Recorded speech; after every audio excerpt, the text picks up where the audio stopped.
Mark, are you there? Can you hear me? Oh, hello. Hang on 1 second. Awesome. People are coming in. Sorry about the snafu, guys. We'll have a different solution next week. Can everybody hear me? Anyone hear me? Okay, thank you. Well, I'm not a host at this point.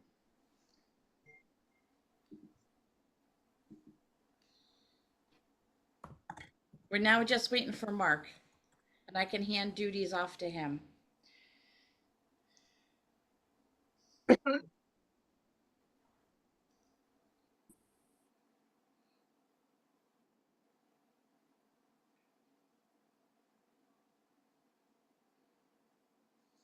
You did. Hi, Hey, folks. Mark, you did it. It's Melissa. Hi, very good. Thank you for your help, Melissa. You're welcome. Sorry about that. We will have a better solution, as Eric can attest to, next week. Gabe and I are going to work on getting an account where you don't need to have someone start the meeting for you. So, Okay. okay. All right. So I'm going to hand off the host duties to you. Okay. Yep. Go ahead. Okay. Give me 1 second. Oh, where are you? Thank you, You're Melissa. Shutesbury host. Hi. All right, so where are you here? Shutesbury host. Make co-host first, yes, and then make host.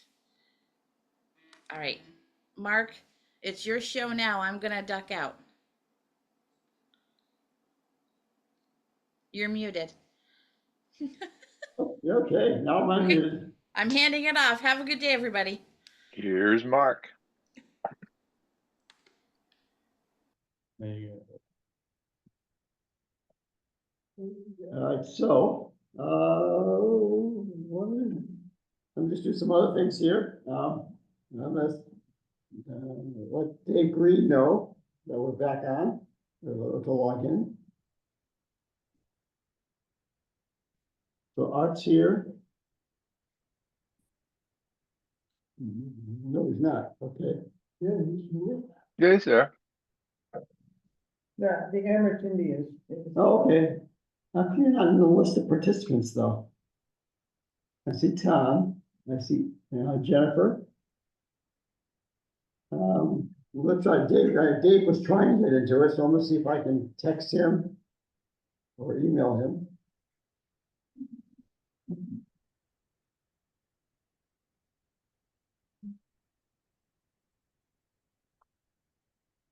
Just while you're trying to do that, just so you know that this is all on the select board agenda for this coming Tuesday to try to get this all straightened out. Great. Actually, I'm gonna stop recording here. And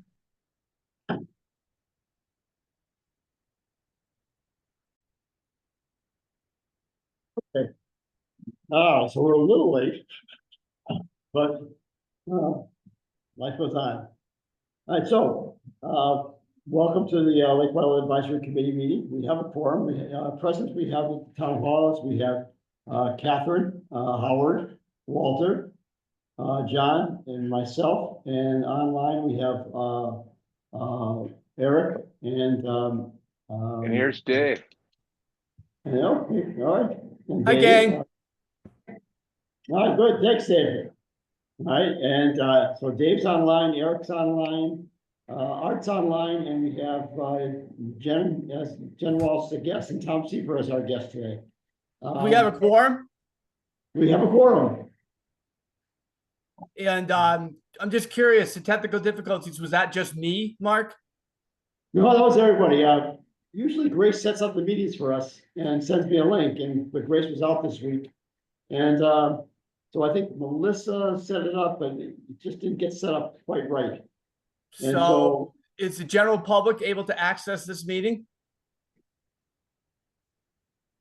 Yeah, if you can, I think they can. I think. Okay, all right. Well, Tom, how'd you get on the meeting? You're muted. Patiently. I just clicked on the link on the calendar and Okay. waited. So it did work eventually. Okay, that's all I wanted to know. Thank you, Tom. Sure. I gotta I go grab think- my coffee. I think I was logged in as a town administrator and, which was in a different meeting. All right, so anyway, we're all set to go here. Let's see here. All right, so we're officially opening the meeting now. It's 9:25. We're gonna review the agenda, and so we have an area of public comment. We have the Lake Wyola Stormwater Erosion Task Force update, and maybe an update on the FERCog water-based plan to kind of link together. We have to and I'm back with that, first on the agenda so that Jen didn't have to stay on for the whole meeting. Then we have to review the minutes and, we'll talk about community communications and update on dam activities and anything else that comes up. Does that make sense? Yes.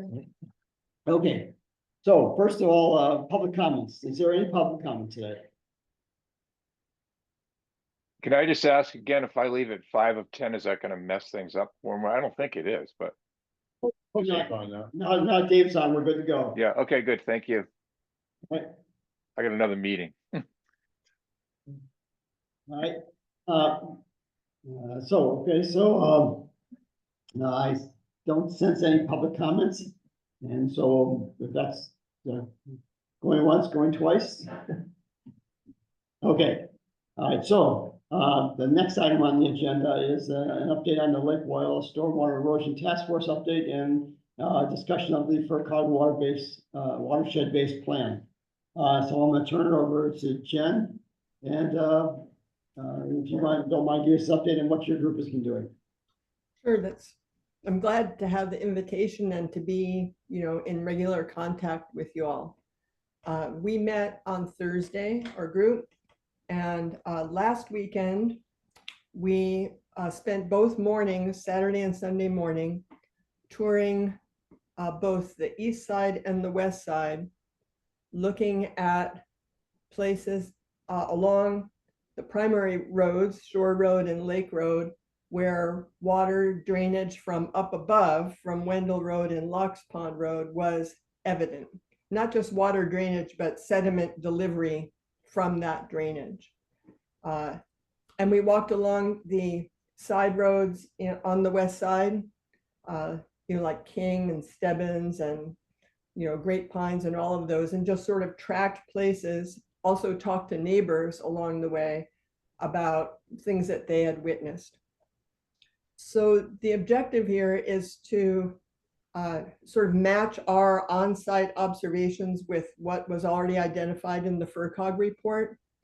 I think overall our strategy has been to integrate completely with the FERCog report and isolate out recommendations of theirs that that we as the task force can recommend to the select board as first priorities, I guess. In that discussion that we had at our meeting, we got a little bit more clear on an approach that we think will be favored, which is to now look at discharge points on the lake and trace those to the primary drainage patterns that we witnessed in our site visits and that had been identified by FERCog.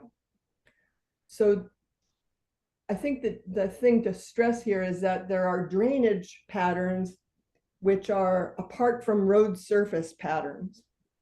The drainage patterns do affect the road surfaces and the material that's used on the road surfaces. So our next item, or the things we're working on, is to isolate out these primary discharge points, so all of which I think, although we will verify that visually, were identified in a previous study, the habitat study, I think. That study was very comprehensive in identifying places where water was discharging into the lake. And now that the water level is down, those spots are easier to see. Also, there are photographs in the final FERCog report that show sediment delivery, like drone photographs that show sediment delivery into the lake. So we'll be using those.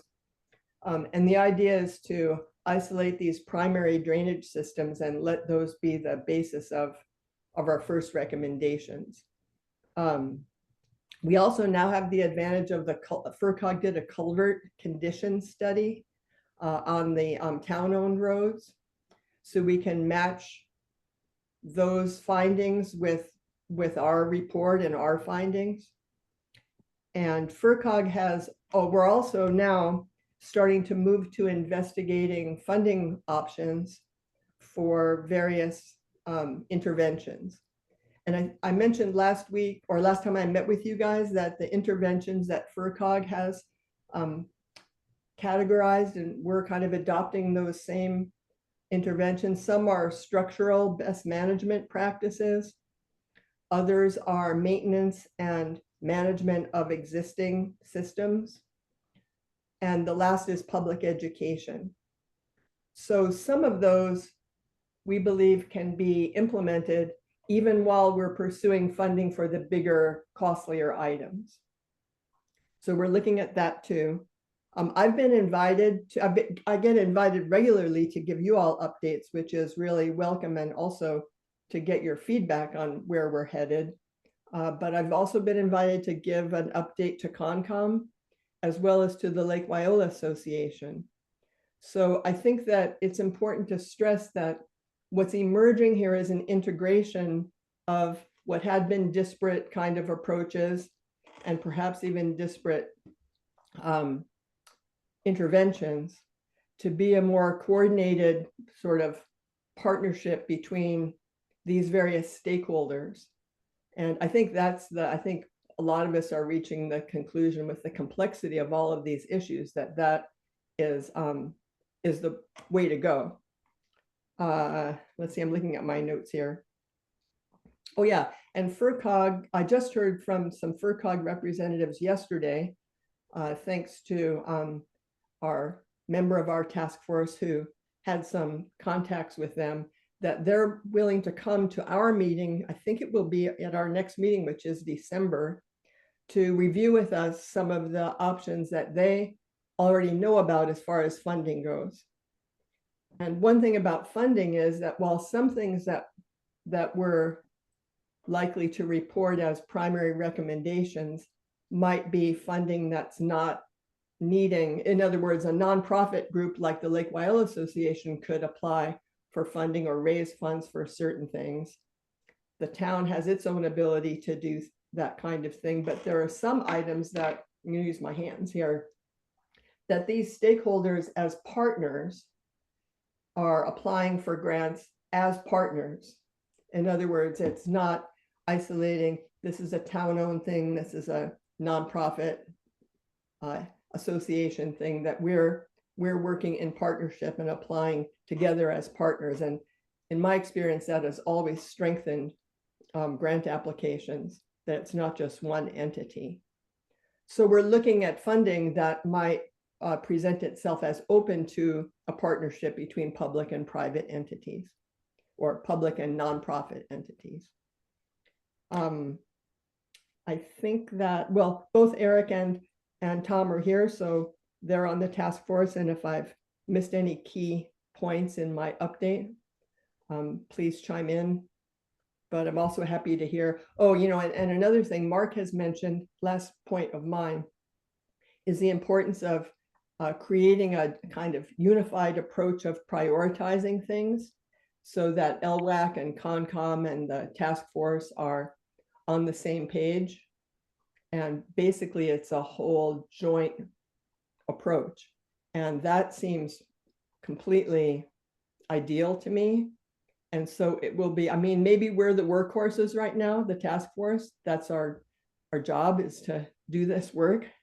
And once we get a little bit formed in how we're doing, what we're doing, what the recommendations might look like, you know, getting the input of all the major stakeholders is going to be key in order for this to be like a joint project, multi-phased joint project. Okay, so that's my update. Dave, you have a question? Yeah, I do. Thank you, Jen. It sounds like you guys are doing a lot of work. At the last meeting, we were all tasked to read the FERCog report. I spent some quality time with it. So the first question and observation I have is related to pages 13 through 20 of the report, where it lays out all the various projects that have been done or proposed and the various committees and grants and things that have been proposed. And then next to it, it gives the completion status. I'm not sure if all of you have had an opportunity to thoroughly review that. There's a lot in that of which we're talking about right now. So my question to this committee and to the town of Shutesbury, what can we do differently this time to avoid the results that I'm reading on pages 13 through 20? Well, I think what we're doing differently this time is exactly what I just reported on, which is that we are not, problems have been identified going way back even before the stormwater study in 2007. It's taking action on these recommendations that has been, sort of the weak link here. That's kind of what I'm getting at. Why will there be action this time? Well, who's going to facilitate that action versus all the previous times where we've done all this work, we put all this into it, and then nothing comes of it. Right. And when you look at this document, this is a lot of stuff that we've done previously, a lot of work, a lot of studies, a lot of money. And to see so much not completed or unknown is disappointing. So I guess my question, this would be more directed to Eric as a member of the select board. What are we going to do different this time to actually have follow through on this stuff? Well, I think there's a real sense that what we really need, and it's probably just a matter of working harder. I think what we really need to do is the whole grant process. That's one thing that I don't know if Jen mentioned that or not, but that we were sort of tasked as a group to look at the various possibilities for grants. Basically, this project, to do it right, to me, it's really a project that sort of starts with engineering at the top of the lake, the up physically top of the lake down into the lake, because the lake sort of just is going to get water in it. That's the way it works. And how to do that, how to solve that problem is incredibly expensive and complicated. And as I think all of us would testify, and those earlier reports would testify. So I think the idea really is to try to get, correct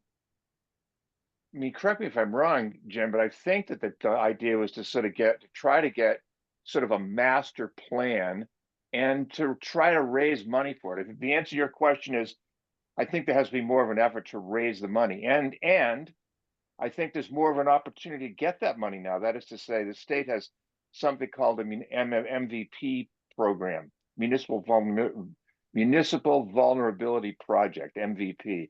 That didn't exist 10 years ago or 20 years. It didn't exist. The whole idea of climate change being such a disaster and storms of the magnitude they've been and all that kind of stuff, that's all new, relatively speaking. And I think there's more of an effort to deal with that at every level, from the state down. That's all. I think that's true. But this is maybe, I hope it's not too philosophical or too esoteric. But I think that you asked what's been missing. I believe that we have to have, for example, since the Lake Wyola Association has some primary responsibility on the land, whether it's roads or not, that it owns. And if you look at, I've been isolating the FERCog recommendations and kind of separating out those that technically the Lake Wyola Association would be responsible for because they own the property, and the town would be responsible for X because they own the property. One key item, I think, is to get buy-in that the agendas start to match when it comes to dealing with sediment delivery into the lake, that all the stakeholders and the agencies that implement solutions or do research on funding are working off the same agenda. And that hasn't happened. You know, there's been, and whether not by any malicious means, it's just that there's been a separation between these stakeholders, I think. And I think this is why I say one thing that's really different about it is our task force, which is made up of many different parties who have represented different constituencies, but now we're working together. So I think if we can get everyone to buy into the same agenda, that would be huge. And then we look at funding that would be appropriate for implementing projects that technically, you know, in the past might have been just either abandoned because how can we get this money, or they're abandoned because, you know, of just getting lost in the midst of multiple other priorities. Does that, I mean, that's kind of a lot of words, Dave, but does that help to answer your question? No, absolutely. Absolutely. I was just posing the question, Yeah. you know? I mean, I'm sure you all have read the document. So to me, when I Yeah. read through that, I was like, this is depressing, you know? So I guess one more question, the $100 million grant money, state money that's going towards the Connecticut River watershed area. Any ability to tap into that, Eric, given that we feed the Connecticut River? I'm not sure. I mean, we're hoping, as Jen mentioned, I was hoping to get FERCog representatives to come to our next meeting. Okay. They know a lot more about the status of grants and funding than I do. I can tell you that. So I think that's certainly something we look at. I think for sure. Okay. I think that's a big opportunity. So if you need me to do any lead work, just let me know. And okay. Be too Pollyanna-ish, Dave, but yeah, if you look at those pages 13 to 20, you know, you could say, whoa, this is really depressing. But if you look at the pages, I think they start around page 55 that start to talk about various interventions and the categorization of those in terms of structural and maintenance and education. I see opportunities. And oh yeah, no, and it's not the lake is clearly cleaner today than it was when I moved here. So there's been a lot of good things that have been done. So yeah. Okay, I'm done. Good on that. will we get other questions, Mark? Can other people have a chance to ask if they've got questions? Absolutely. Yeah. Anybody else? I have some questions, but let everybody else go first. Anybody at the town hall?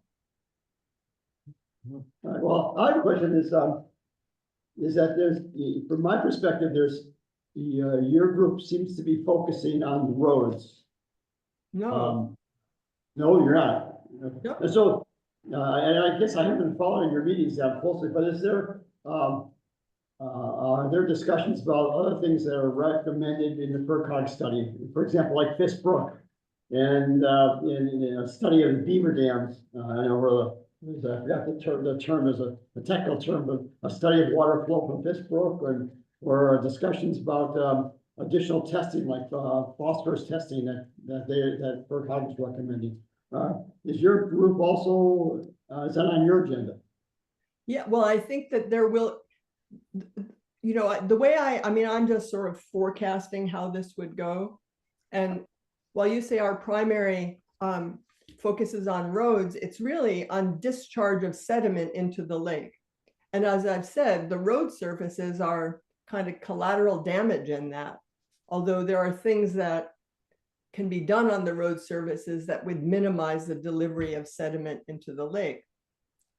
But as FERCog did, they have divided things into sites, and the whole Fisk Brook system is one of their sites. So that will fall out somewhere in recommendations, but I can't say that. I think our focus has been on how to get certain things implemented as soon as possible as a first phase, and then add on different components in subsequent phases. So because the Fisk Brook is such a complex system, even more complex probably than the ones that deal with how Wendell Road and Locks Pond Road interact with the lake itself, I think that I expect that those will fall out as a different phase priority. But you know, we are still focused right now on these discharge points and the source of all the water and sediment that gets delivered into the lake as smaller units than the Fisk Brook system. One of my questions for FERCog is it better to apply for a bunch of little grants to deal with the different areas, or is it apply for one large grant for all these areas? That's a good question. That's a really great question for them. I think we'll take money, whoever has it, basically. But that's a good question. Yeah, but do you ask for a big pot of money or a bunch of small pots of money? Yes. Yeah. Just give us all the money. Right. Well, and I think Dave was onto something there, and it's one thing we discussed at our last meeting is, to what extent can we begin to draw in some of, the state and otherwise elected officials to become allies in this effort of protecting this resource. It is critical habitat for certain species. And I think there's a really strong case to be made.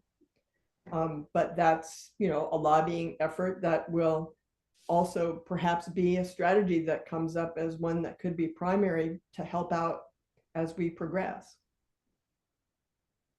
I think it's crucial to go back to the point that, well, to Dave's point, but I mean, I think things have changed at the state level in terms of the way, and just people's individual levels, the way we're kind of looking at that's, you go back 20 years ago, there wasn't any MVP grant. I mean, global warming, nobody knew about it, including us. I mean, so it's like, whatever. I think things have changed at least a little bit. Maybe that's a positive attitude it's not realistic, but it seems to me that I know there are grants that didn't used to be there. Okay. So Jen, when you have an idea for your December meeting, whether FERCog is going to be there, would it be possible just to let us send me an email, and I'll send everybody on LWAC an email so we can participate? Absolutely. I know we can participate, but we don't know. I don't always remember. No, I'll do that for sure. And Concom probably would want to know about that too. And the Lake Wyola Association. So, I mean, that's the thing. I just want to get sort of the principal leaders of these different components who have been separated in the past to become a kind of a leadership team where everyone is working from the same agenda. That's a good plan, I think. All right, so I'm not sure where to go from here other than just keep in touch. Yeah, I'm happy to come anytime. I don't always keep track of when your meetings are, so and we usually, you and I, Mark, email each other back and forth. Our next meeting is, what did we say, December 19th? 19th, yeah. Our task force meeting, and I'll be giving, I hope Charlene is setting that up, a presentation to the Lake Wyola Association board on the 17th. So, and then I have a Concom meeting on the 12th. So, the more we can all sort of be engaged with each other's process, I think the more positive it is for this project anyway. Okay, thank you all. Any other questions? Any other comments or questions for Jen? Okay, thank you very much. Okay. We'll be in touch. Thank you, Jen. Yep. All right, so going back to the agenda. I think we're on to item 5. It's just a review of the minutes from the October 19th meeting.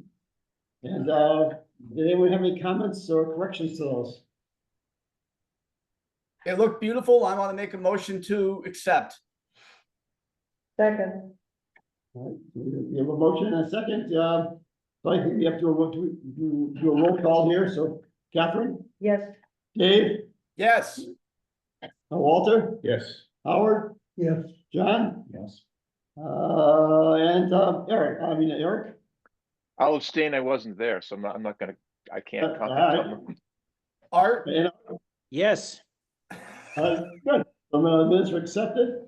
I'll send those off to Grace. Next item is like community communications. I tried to set it up to set it up so that everyone would get copies of emails that went to LWAC. And I haven't been successful at that. I got directions from Grace, and I tried it and tried it and tried it, and I couldn't get it to work. So I'm gonna still follow up with Grace and see if what I'm doing wrong there. Mark, instead of doing with Grace, why don't you try going right to the web committee? No, you think that's the, all right, that's They're the ones who really know how to do everything. all right, and that would be, I'll send you the email for it, or you can get it off the website. okay, I'll do that, okay.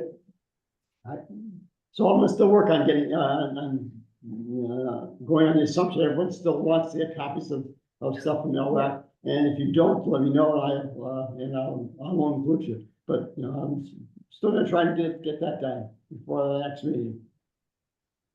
An update on dam activities, so what's going on there, it's, the GCA, which is our dam engineering company, has been, working in a couple of areas. One is, they finished the documents needed to scope out the repairs that are needed and to put together some budget numbers. Those have been sent off to town administrator. I haven't seen them yet, but I'm hoping that we could, get that into the next budget cycle, and so that we can really start making progress on these dam repairs.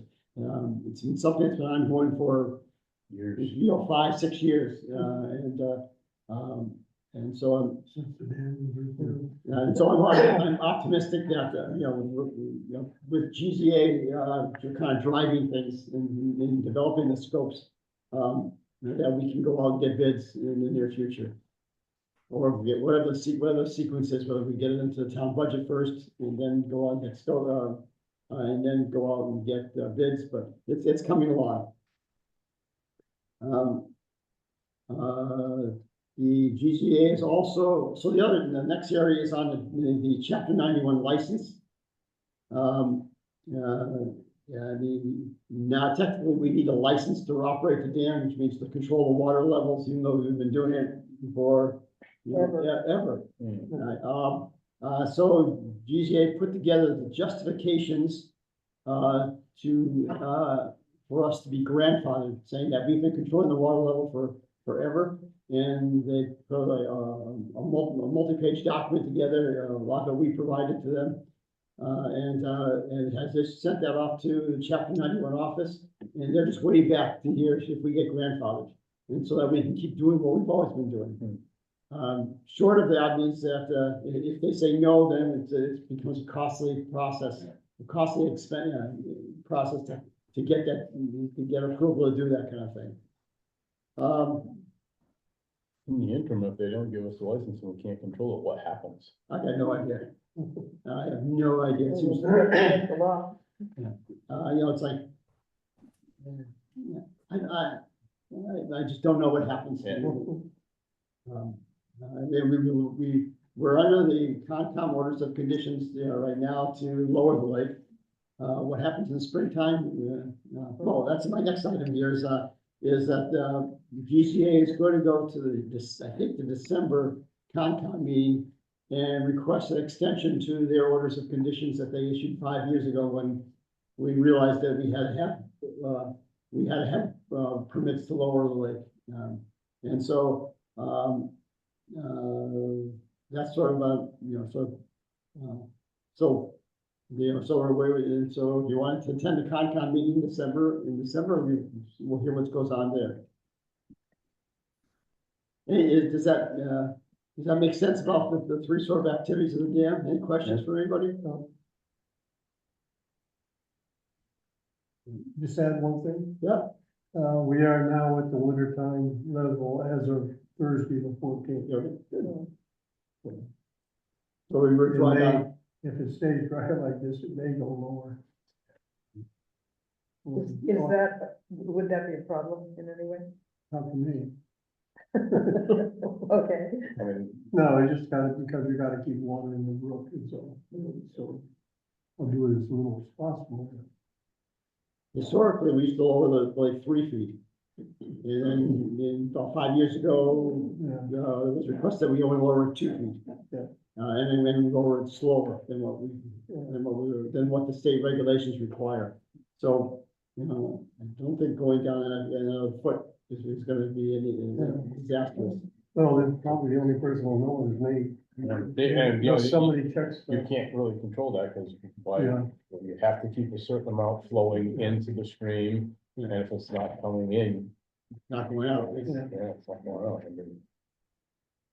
You have to take a walk down Quabbin and notice, I mean, that's down over 10 feet when it was in July, even. Okay. That's what we just want that piece. There's islands that you could never get to walk out to there. So, things are moving on again, and all's positive these days. this isn't really about the dam marking, this has to do with the water level. I've been up to the top of this brook recently, and it's all dammed up by beaver activity. And, obviously the pond is really low, so there's nothing coming over it, but I can imagine that they could pretty much cut off the water flow from this pond. And that could potentially have, impact on the lake level in the future. I don't know what to think about it and how much to worry about it, but it's, because they can't trap up there or even breach, dams, I think, by the terms of their, the Conservation Commission request. Do they still have their beaver in the secret? They do, but the water level is so low that it's sticking way out. But no Well, water. hopefully we get this storm on Thursday that they said's coming up, and it's a mute point. See it if I. Well, I don't know that it is a moot point, Dave, because we'll get some more water, but They're so far behind. there's so much dammed up just at the outflow from Fisk Pond. I don't know if you've been up there, but all Oh, that yeah. area being kind of free is now a swamp, a big mosquito ranch. And they'll get the water first. Right. Well, there was some interesting dialogue in that FERCog report referencing the beaver dams, and that there's a debate of whether they're good or bad for the lake, because they're actually preventing the sediment from running into it. So that was documented right in that report. So you're damned if you do, you're damned if you don't. I think that the ones they're talking about are the ones that are on the lower part of the pond, close to, or the stream, close to the lake. These are way up, just at the outflow of Fisk Pond, and they're holding back a lot of the water that would normally come down Fisk Brook. So one of the questions that, one of the studies that would be nice to get funded is, what's the effect of the beaver dams, and what's the effect if there's a breach of the beaver dam? Will that create a ton of sediment coming into the lake, or will if the beaver dam at this pond gets breached, will the other beaver dams below that hold back the sediment, or will they also be breached?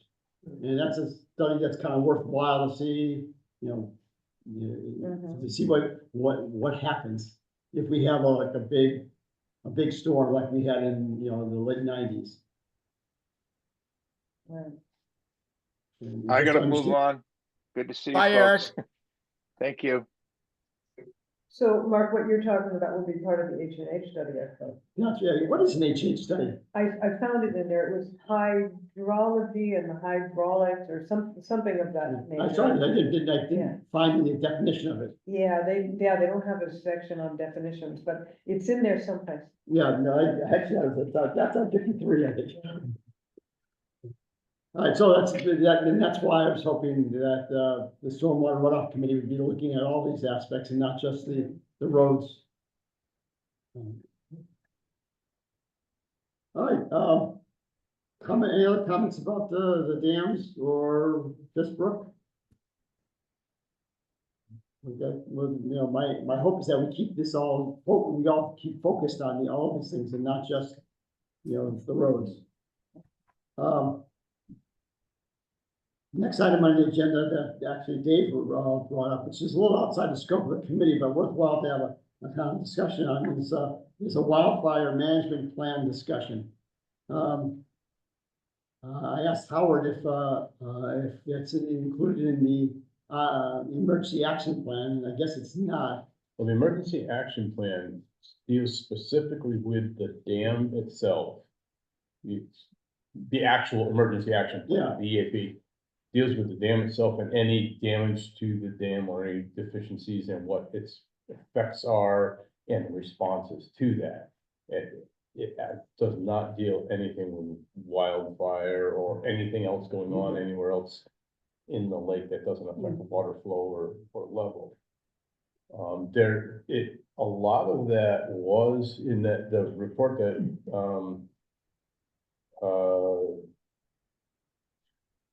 we were talking about earlier, Eric was talking about was the municipal vulnerabilities plan or project. It was brought up in that because we did a lot of that at the emergency management team meetings, where we looked at every aspect of it and looked at all the different things that, you know, climate change could do, including, you know, increased water flow or decreased water flow and what the reactions were going to be and the problems with that. So it was addressed in there, not that there was any definite, you know, solutions to it, but it was brought up as, you know, future problems. Because, you know, one of the things that people brought up was, yeah, well, water levels dropping and all that. And I brought up the fact at the time that, yeah, well, with that is the, you know, the increase of when it's drier, it's more chance for wildfires, which we're seeing now. But the additional problem is because it's dry, the water sources aren't there to fight those fires. So it's an added snowball effect. Is the drier it gets, the more chance for fires, but the less water there is in different areas to fight it. So that became, you know, it is a big issue. What the plan is, you know, how do we deal with that is a lot tougher. So I'm hearing there is no plan. Not that I know of, no. Okay. And I guess the reason I brought this up, because I do think it's relevant to our committee, given the fact that the lake is surrounded by woods. So those trees are part of the lake community, and the problems that could ensue with them are our problem. If a fire were to break out on Morse Hill and jump the road, if a fire were to break out in Mineral Mountain and go down into the lake swoon, there's only so many roads out. In this time of year, we've chosen to lower the lake. So if a fire truck came down and wanted to access the water, is that a problem? Has any of this ever been discussed before? And have we thought about talking about private homeowners and putting pump access on their property? So if there was a fire truck could access it, et cetera, et cetera, et cetera. We talk a lot about too much water. We're finally seeing, and Walter, we brought this up at an LWAC meeting years ago, where the concern was, what about if there's not enough? Well, here we are. And if we don't have a plan, maybe we should start one. Yeah.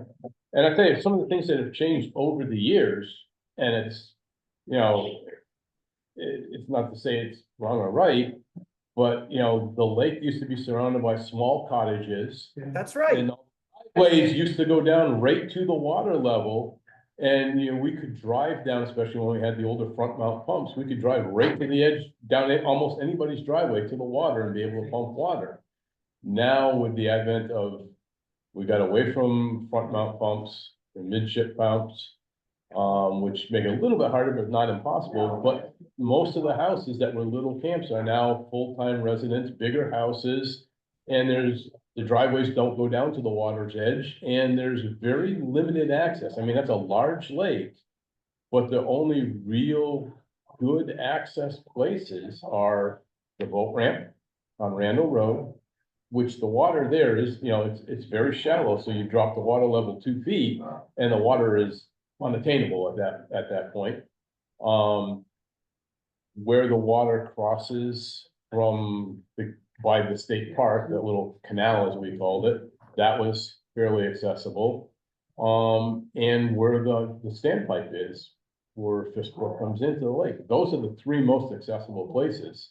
There is a few places over off of Pine Drive if the water's not down too far, but it's very limited. And so now we have a lot more, just talking about structures, we have a lot more structures, a lot more fire load, and a lot less access to the water source in that area.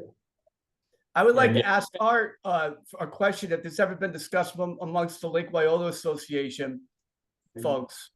No, but we should put it on the agenda. I would think you're so. absolutely right.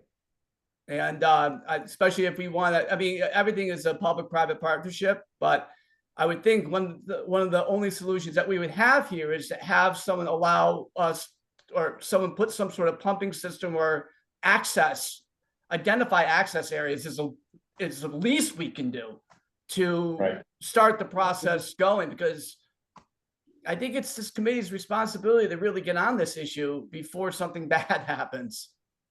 Right, and it's gonna take some time because anytime you, Oh, like, yeah. if you want to put in a standpipe, that's all Concom, and DEP, permits and all that, so as we have discussed it, sometimes with certain homeowners, you start looking at the process and it's like, it's a lot involved with it, so. Yep. yeah, And it's not maybe a gonna be lot. our first drought, so No, it's not gonna be our last, no. sure. Right, but it seems like the main place where this discussion should be happening is with the emergency management team. Right? Exactly. I mean, we could certainly talk with them, but I mean, the plan isn't gonna come from us. It's gonna come from them. No, but I'm concerned about the concentration of homes here surrounded by the woods. So that's not happening in the rest of the town. That's a particular thing to Lake Wyola. In a hole, surrounded by woods, it's very dangerous. Absolutely. So what do we do? Any recommendations? There can be a recommendation to the emergency management team, which has only recently, as I understand, started back up. They're having a meeting in December. I don't know the date of it yet. It's the but- 19th. Okay. Let's see if we can get on. But that, there's a way to start talking about it, because they're the people that should be really looking at this and dealing with it. Do we need some sort of motion by the committee, Mark, to make that happen? Or is just, we can just recommend it as a whole? What I was thinking is, would you be willing to write up a little note, Dave, and we'll send it off to the EMP? Absolutely. I'll do it on Monday. Does that And then seem- the other does that thing seem- for Art, I mean, I'm hearing he's making a commitment to take this back to the membership of the association and to start to have a real strong discussion about this.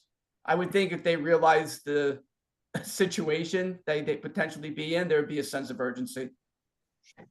Yeah, although it sounds like, I can't imagine what we can do at the moment other than endorse, the recommendation. And I mean, you may have other ideas. Let me know. I'm thinking recommending trying to isolate and find access spots from private property owners.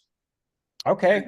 That would be my And- suggestion, because Walter had, he's basically said it's tough to get at. So can property owners kind of say, well, wait a minute, you can get access here and kind of develop a plan at least. Yeah. And in the although, meantime, I think well, we thing- have advice on that, right?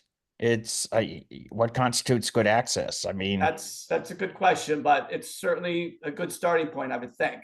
yeah. Well, I would think a starting point is if you copy me in on Oh, yeah.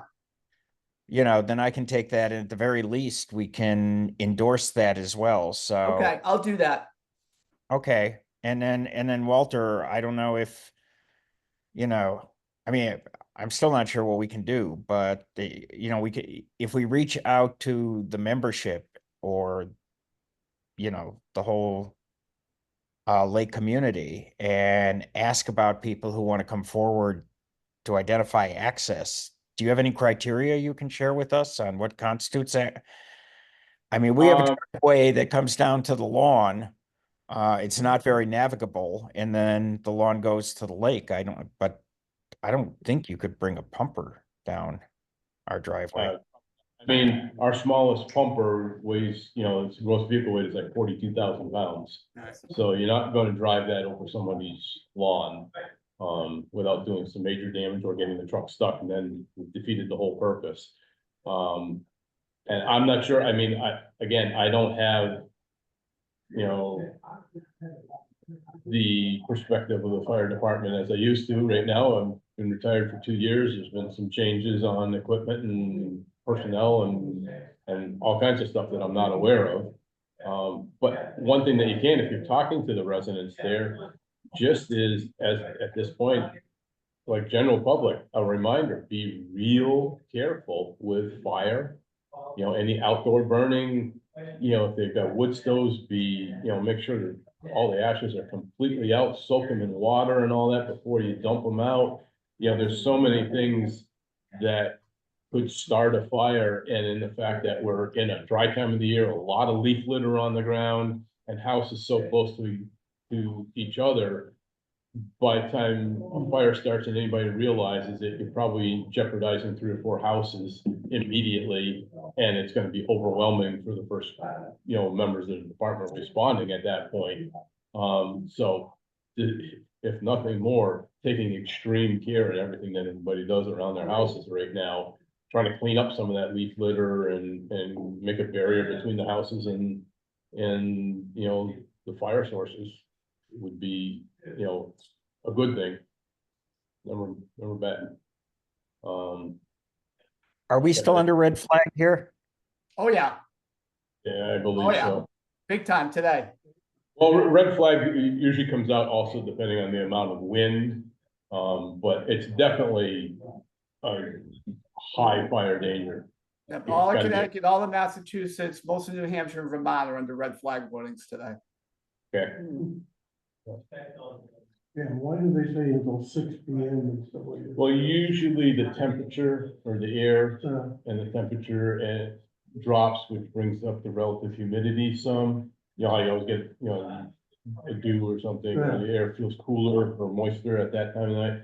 That slows the fire progression down. I mean, what really has a potential to make fires grow very fast is the dryness of the soil and the fuel, dryness of the air, sun coming down, because there's no leaf cover, so the sun comes in, it hits the leaves, it pre-warms everything, so it's closer to, it's easier to ignite, and that's why things can go much quicker. So we would expect them to issue another red flag warning tomorrow after the night. Yeah, until we get some serious rain, we're in a high fire danger.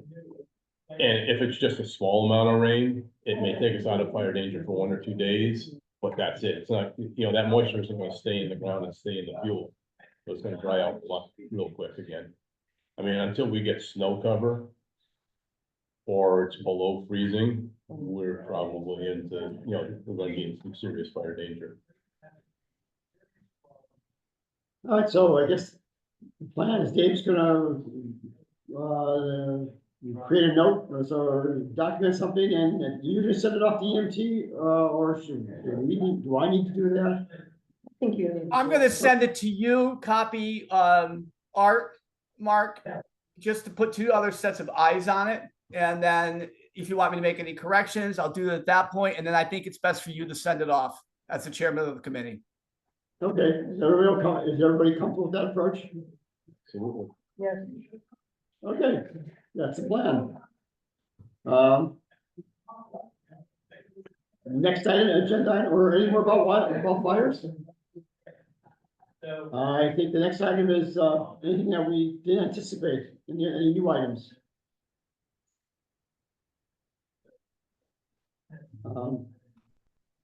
Okay, historically, we haven't had a meeting in December.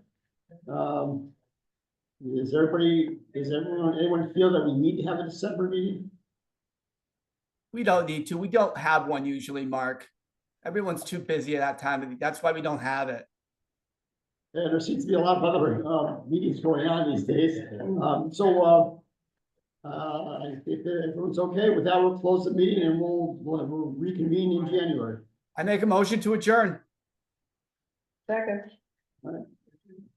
Well, I'm not gonna vote on, because I think everyone's in favor of it. All right, thank you very much, everybody, and. Thanks, guys. I'll be in touch, Mark. Bye-bye. All right, sounds good. Take care, everybody. I'm surprised engineers and people, but I will. I know, I haven't heard a word. There was one I know I bet that you